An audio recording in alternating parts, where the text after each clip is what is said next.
Hello and welcome to Gadget Guru. With this week, we're going to do nothing but sit back and watch television like that.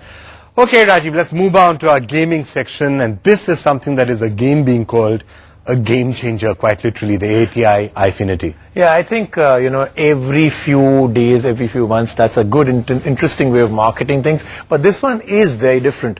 It's actually a game multiplying experience. And I think for more, I'm quite mystified by the whole idea. I got a small demo of it at CES, but I think Karan is now going to go into more detail. So Karan, a game-changing game? Yes, indeed, it's a game-changing technology. In fact, I would say it's a game-multiplying technology, if such a word exists at all. I mean, just take a look at this. It is an amazing panoramic view. Now, in short, Ifinity is the ability to connect multiple monitors to your graphic card to create extreme native resolution. But then there's a lot more to it than just simple gaming. And that's exactly what we are about to find out.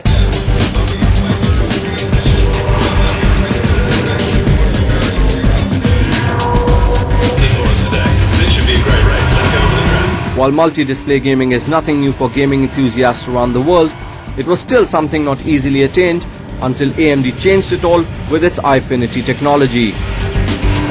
Thanks to the next generation 5000 series GPUs, capable of supporting multiple independent display outputs simultaneously through a single GPU, it not only makes your gaming experience totally immersive, but also helps you manage multitasking more effectively. Like viewing video entertainment on one monitor, while working on documents, surfing the net, or even viewing presentations on other displays.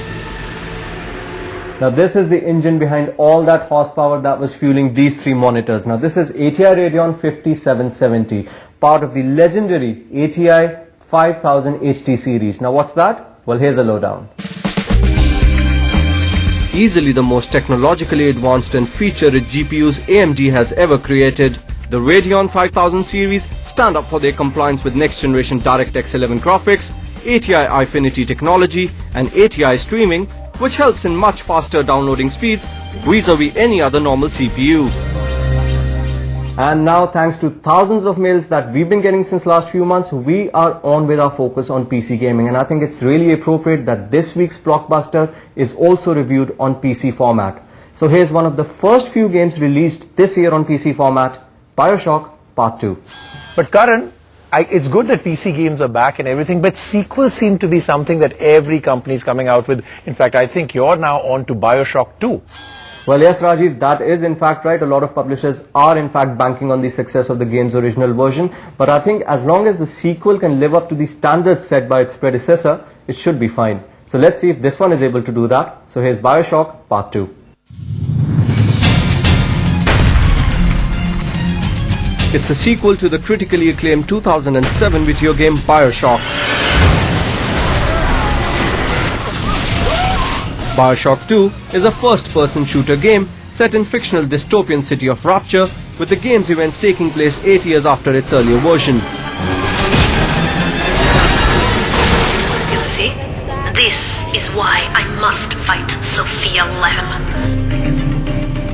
You don the role of main protagonist Big Daddy, reactivated with no recollection of the past, and on a mission to relocate the little sister that you were paired with. Daddy was sleeping for such a long time, and Eleanor had missed you. Find her and you'll be all better. Scoring the scary dysfunctional city in an attempt to overthrow city's leader Sophia Lamb and her army of big sisters, mainly responsible for the city's destruction. While the storyline is pretty innovative, it's aptly supported with strong graphics, especially the crumbling underwater city of Rapture, which simply captivates you in its surroundings. BioShock 2 also comes with new customization options. Like every time you change a weapon, the game pauses to give you time to assess your surroundings. But the game does bog you down when it comes to gameplay, especially for those who played its earlier version. As once the novelty fades out after the first half, the game does seem to be a bit repetitive, as you end up fighting the same set of enemies in similar surroundings. Time for us to take a break, and then when we come back, our app section. Do stay with us.